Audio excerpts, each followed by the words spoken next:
Now, you've had stuff featured on MTV, Real World. But has it been one song or more than one song? One tune, actually. Okay. The song that Dustin June played. Which you opened with. Okay.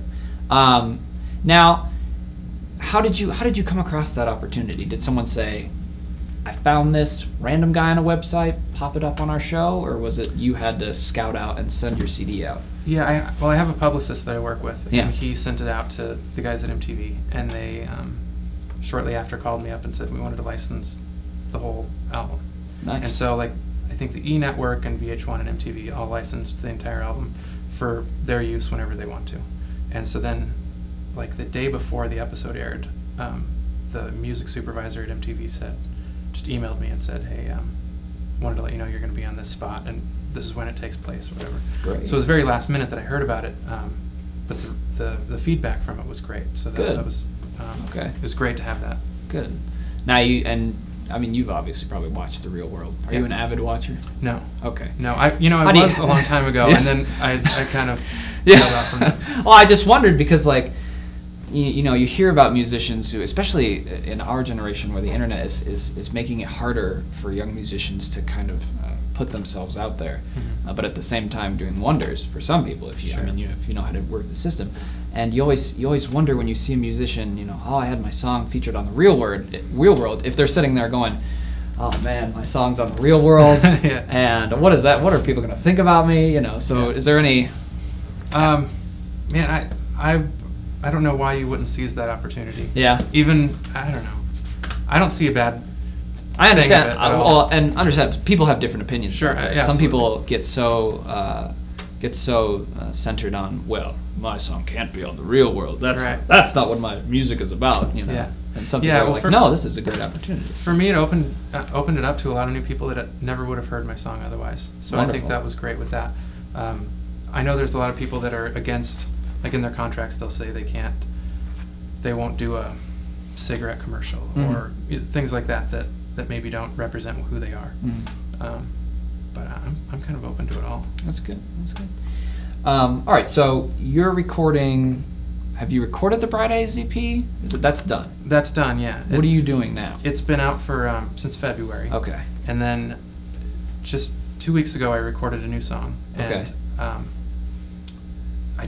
I had this one song that I wanted to get out, and I wasn't ready to do a full album, so I just added that as like a bonus track to the Bright Eyes EP. Cool. That song that I just recorded. It's called "Slow Dancing in the Street." Cool. Zack Nichols.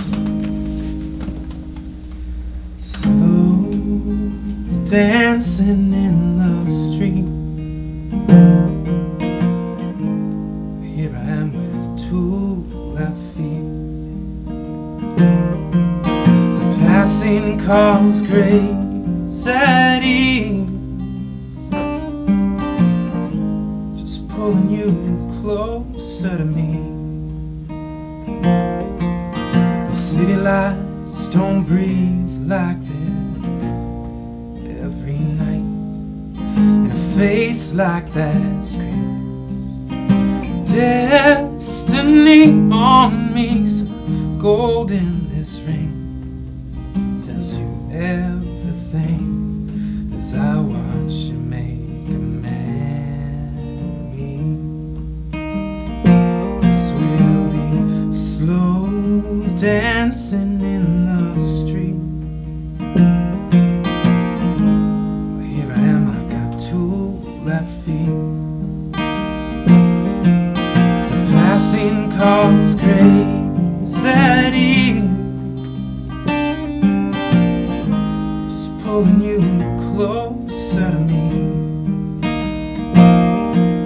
My friends and our families sitting at Sunday's best. You walk to me and your satin and white, how it fits to you like you fit to me too. And this time a kiss will do fine for us too.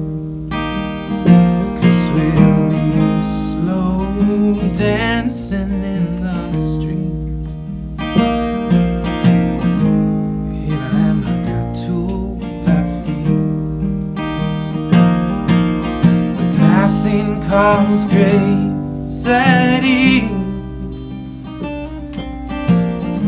just pulling you closer to me, pulling you closer to me. Beautiful. Nice.